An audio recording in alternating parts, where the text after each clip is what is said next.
పోట్లోర్తి గ్రామంలో పెద్దమ్మ గుడి విషయమై కాంపౌండ్ వాల్ నిర్మించాలని సీఎం సురేష్ నాయుడు గారు మరియు వారి సోదరులు సీఎం రమేష్ నాయుడు గారు ఎంపీ గ్రాంట్ కింద 2023లో గ్రాంట్ విడుదల చేయించుకున్నారు. గ్రాంట్ విడుదల చేయించుకొని 2023లో పనులు ఎందుకు స్టార్ట్ చేయలేదు? ఇప్పుడు ఎందుకు స్టార్ట్ చేయాలనిపించింది మీకు? అంటే అప్పుడు దేశంలో డబ్బు లేదా, మీకు చేయడానికి ధైర్యం లేదా? ఈరోజు ధైర్యం ఎందుకు వచ్చింది? ఈరోజు డబ్బు ఉందా దేశంలో? ఆర్థిక వ్యవస్థ అంత బాగుందా? ఆ రోజు బాగలేదా? దీనికి ఒకటే నిదర్శనం. ఆ రోజు వాళ్ళు 2023లో పనులు స్టార్ట్ చేసినట్లయితే వాళ్ళు ఈరోజు ఏదైతే గుడికి సంబంధించినటువంటి స్థలం ఆక్రమణకు గురి చేసుకున్నారో, ఆల్రెడీ గురి చేసుకున్నారు, అది ఆ రోజు బయట పెడితే అప్పుడున్నటువంటి ప్రభుత్వం ఎక్కడ మమ్మల్ని ఇబ్బంది పెడుతుందో అని చెప్పి ఆ రోజు పనులు స్టార్ట్ చేయలేదు. ఈరోజు కూటమి ప్రభుత్వం అధికారంలోకి వచ్చింది. ఆయన అనకాపల్లి ఎంపీగా ఉన్నాడు. సో ఎవరు మాట్లాడరు, నాకు ఎదురు ఉండదని చెప్పి ఆ స్థలానికి ఆక్రమణకు గురి చేసుకొని 3.9 ఎకరాల్లో ఉన్న భూమిని చుట్టూ కాంపౌండ్ వాల్ కట్టకుండా కేవలం 1 ఎకరంలో మాత్రమే కాంపౌండ్ వాల్ కట్టాలని నిర్ణయించుకున్నాడు. ఎందుకు 1 ఎకరంలో కాంపౌండ్ వాల్ కట్టాలని మీరు నిర్ణయించుకున్నారు? మీరు నిర్ణయించుకునే దానికి కారణం ఏంటి తెలుసా?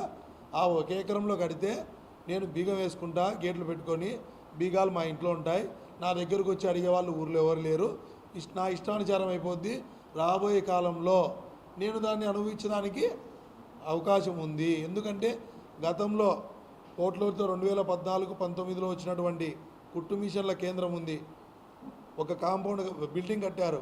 ఆ బిల్డింగ్ కీస్ ఎక్కడ ఉన్నాయి? ఈరోజు ఆ కుట్టు మిషన్ల భవనం వర్కింగ్లో ఉందా? లేదు. ఎందుకంటే నీ ఆధీనంలో ఉంది. ఎవరు వచ్చి అడగాలి నిన్ను?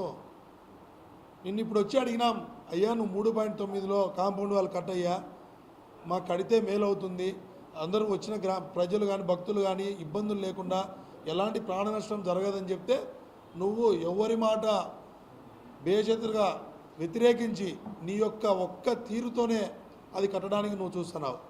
అది నిన్న ఎండోమెంట్ డిపార్ట్మెంట్ వాళ్ళు మధ్యాహ్నం వరకు నువ్వు పనులు సాగించినావు, ఆపేసినారు, చిన్న గలాట జరిగిందంటున్నారు. గలాట ఎందుకు జరిగిందో చెప్పమంటారా? దయచేసి మీరందరూ హిందువులు గమనించండి. ఆయన సభా ప్రాంగణంలో, గుడి ప్రాంగణంలో, గుడి లోపల సిగరెట్ తాగుతున్నాడు. సిగరెట్ తాగుతా అంటే సుధాకర్ రెడ్డి అనే వ్యక్తి నువ్వు గుడి ప్రాంగణంలో సిగరెట్ తాగుతావని అడిగినందుకు నీ బుద్ధి పుట్టింది చేసుకోపోరా అంటాడు. అవయ్యా నువ్వు సిగరెట్ తాగుతావా? నేను అడుగుతానా? ఇప్పుడు అడుగుతానయ్యా ప్రెస్ ముందరా, నువ్వు సిగరెట్ తాగుతావా? ఇప్పుడు చెప్పు, నేను సిగరెట్ తాగుతా అని. నువ్వు నా ముందర సిగరెట్ తాగింటే తెలిసిందు, నేను బయట కూర్చోండి దీక్షలో. నువ్వు నా ముందర సిగరెట్ తాగు రేపు పొద్దున ఎప్పుడైనా గుళ్ళో. నీ ఇష్టమా? నీ జాగిరా ఏమన్నా పోట్లదుర్తి? మీ అందరికీ స్వాతంత్రం వచ్చిందయ్యా, మా పోట్లదుర్తికి స్వాతంత్రం రాలే. నేను గర్వంగా చెప్తున్నా, మాకు రాలే స్వాతంత్రం. ఎవరైనా, ఏ అధికారైనా, ఏ రాజకీయ నాయకుడైనా 1 నెల వచ్చి మా ఊర్లో సంసారం చేయండి, ఒక ఇల్లు బాడెక్కి తీసుకొని కాపురం ఉండి చూడండి అయ్యా. మీ అందరికీ నేను చెప్తానా? బడుగు బలహీన వర్గాల పార్టీ కూటమి పార్టీ అంటారు. నేను ఈరోజు కూటమి పార్టీని అడుగుతున్నాను. నేను కూటమిలో కార్యకర్తనే కదా, కానీ మేము రాజకీయంగా రాలే ఇక్కడికి, గ్రామస్తునిగా వచ్చి అడుగుతున్నా. కూటమి ప్రభుత్వంలో బడుగు బలహీన వాళ్ళకి పెద్దపీట అన్నారు. మా ఊర్లో ఏ పీట వేసినారు తెలుసా? మీరు ఏవైతే 294 ఇల్లులు 1999-2004 మధ్యలో ఇల్లులు కట్టించిందో చంద్రబాబు నాయుడు ప్రభుత్వం, అప్పుడు టీడీపీ, ఆ ఇళ్ళ పట్టాలు ఇంతవరకు ఇవ్వలేదయ్యా.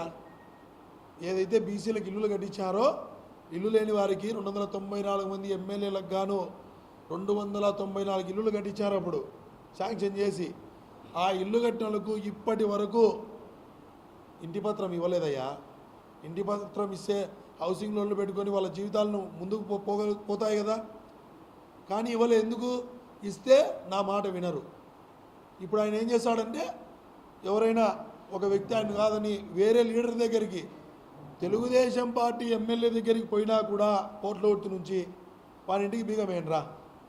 ఫస్ట్ ఆయనకు వచ్చే మాట, వాని ఇంటికి బీగం వేయండిరా. రెండో పదము స్టేషన్లో కేసు. ఈయన వాడుకున్నట్టు ఉపయోగించుకున్నట్టు పోలీస్ డిపార్ట్మెంట్ను ఈ రాష్ట్రంలో ఈ దేశంలోనే ఎవరు ఉపయోగించుకోరు.